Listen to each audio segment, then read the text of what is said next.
आरोपीला लवकरात लवकर न्याय मिळाला पाहिजे.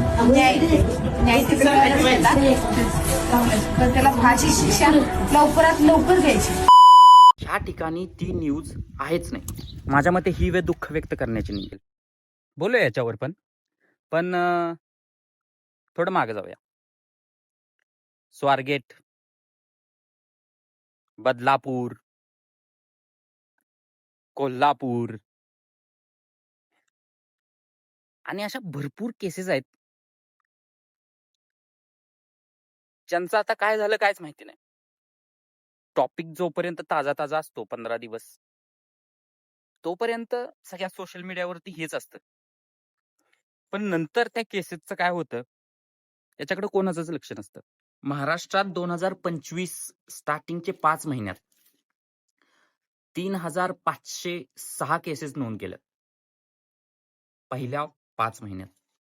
आणि आता मी जेव्हा रिसर्च करत होतो तेव्हा एक असं फॅक्ट माझ्या निदर्शनास आलंय, ज्या केसेस आपल्याला माहित आहेत की यार हे त्यावेळेला खूप जास्त ट्रेंड करत होतं हा टॉपिक. आता जेव्हा तो टॉपिक आपण इंटरनेटवर सर्च करतोय ना, तर ना सोशल मीडिया ना गुगल ह्या ठिकाणी ती न्यूज आहेच नाही.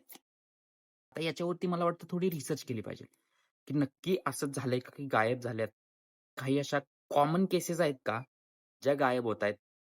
आणि तुम्हाला जर एखादी केस आठवत असेल की यार ही केस झालेली, ती गुगलवरती एकदा सर्च करून बघा त्याच्याबद्दल काही न्यूज आहे का, आणि नंतर आपण याच्यावरती चर्चा करू. आणि जर तुम्हाला आढळली अशी एखादी केस की यार याच्याबद्दल गुगलवरती तर काहीच नाही, त्यावेळेला तर भरपूर न्यूजेस आलेल्या, तर तुम्ही नक्की कमेंट करून सांगा. या आरोपीला तर योग्य ती शिक्षा भेटलीच पाहिजे. प्रत्येक वेळेला आपण असंच म्हणतो, पण शिक्षा माझ्या मते ही वेळ दुःख व्यक्त करण्याची नाहीये. It's time to bring a real change. आणि संवेदनशील बना, स्टँड फॉर जस्टिस. कारण आपलं मौन राहणं म्हणजे giving a power to the criminals.